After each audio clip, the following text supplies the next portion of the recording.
Hey, can you guys tell I like Percy Jackson? So yeah, I'm a big Percy Jackson fan. Surprise, surprise, me, a geek, likes Percy Jackson. But yeah, I grew up and loved the books, and I even kind of liked the films, sort of. Like, I'll get into it a bit later, but yeah, I grew up reading Percy Jackson. I loved the main series.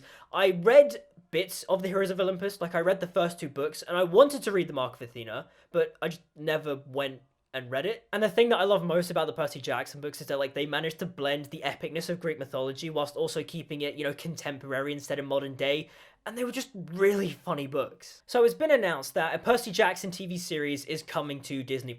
And at the moment, I am cautiously optimistic. The author and creator of Percy Jackson, Rick Riordan, has been attached to write the series, which gives me high hopes that we're actually going to get a faithful adaptation, unlike the films. Now, I don't hate the films. The Lightning Thief, to me, is a good film. Well, part of that is nostalgia, but also I feel like if you haven't read the Percy Jackson books, the film itself is still enjoyable. Like, yes, they butchered the plot of the book, but as a film, it's still enjoyable, and I kind of do like it. Yes, it is weird. They completely left out Ares, who was essentially the main villain of the book.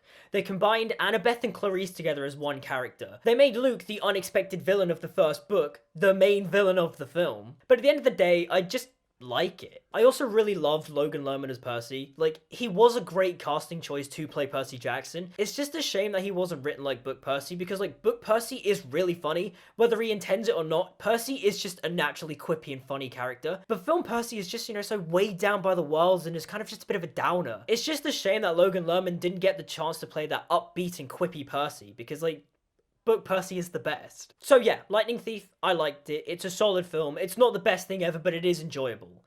The Sea of Monsters, on the other hand, whilst the film is more book accurate, it also just throws the book completely out the window, and by the time the third act rolls around, it just changes the story completely. Like, one, the mist is no longer just this magical substance that stops mortals from seeing the Greek gods as they actually are. Instead, it's just a weird spray in a can. Like, that is dumb. And that's not even the worst change. Like, who in the writer's room thought it was a great idea to resurrect Kronos from the coffin in the second film when it happens in the fourth book, and then have Percy personally fight Kronos and defeat him in the second film? Like, what the hell?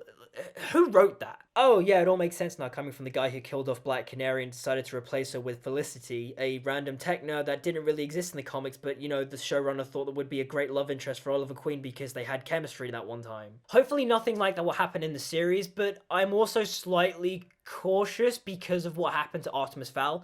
From what I've heard from Artemis Fowl fans, that film sucked, like, big time. But again, like I said earlier, Rick Riordan is personally involved in the show, so I don't think that the show will be a poor adaptation. That being said, when it comes to adapting Percy Jackson, I don't know if they should stick to making Percy a 12-year-old. Because, yes, I get the appeal of, starting off with a young character and watching them grow up on screen. It gets your audience to be more emotionally invested.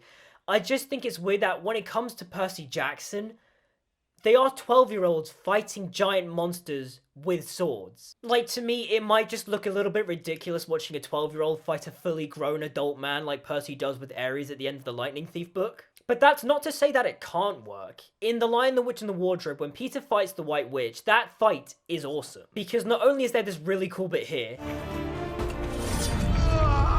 but when you look at the fight from an outsider's perspective, the White Witch is pretty much just manhandling Peter, and the reason why the fight goes on for so long is because she's just toying with him. But yeah, the idea of 12-year-olds swinging swords at giant monsters is one of the reasons why I didn't mind that the films aged up Percy from 12 to 16. Now, Rick Riordan, on the other hand, did seem to have minded, because he said this in an interview. The core readership for Percy Jackson is aged 9 to 12, he wrote in the email. There are roughly 1 million kids that age, plus their families who are dying to see this film because they want to see the pictures in their imagination brought to life. They are keenly aware that Percy is 12 in the first book. By making the character 17, you lose those kids as soon as they see the first movie trailer. And to that statement, I have to disagree with, because I saw Percy Jackson and the Lightning Thief when I was 10 years old, and I loved the film. And not only that, I also related to Percy a lot. In fact, I watched the film first before I read the book, and by watching the film, it made me want to go and read the books. I mean, they can probably win me over on it if they cast somebody like a Zachary Gordon, who played Greg Heffley in the Diary of a Wimpy Kid films back in the day. If they get somebody as charismatic and as funny as that kid, then they can win me over on it. I'll be happy with it. And if this show is successful, Disney has pretty much made their Harry Potter. I mean, not only are there 5 main books in the original series, but you know, you've got the Heroes of Olympus, you've got the spin-offs, you've got the short stories, and then you've also got Magnus Chase. So I mean, if it is successful, this franchise can pretty much go on forever. Now, don't get me wrong, I really hope the show is great, because seeing my favorite childhood books being turned into, you know, great movies and TV shows, that's what I want to see, because I mean, right now we've got a decent Alex Rider TV show, and if we can get a great Percy Jackson adaptation on TV, I'll be, you know, extremely happy, especially the inner child in me, because I mean, he'd be ecstatic. But yeah, that is currently what I think about the Percy Jackson series in development at Disney+. I am cautiously optimistic. But what do you guys think? Let me know in the comments down below. Like and subscribe and all that good stuff. Hit the notification bell down there. My social media links are down in the description, so if you give those a look and a follow, that'd be very much appreciated. And until we meet again, I'll see you guys next time.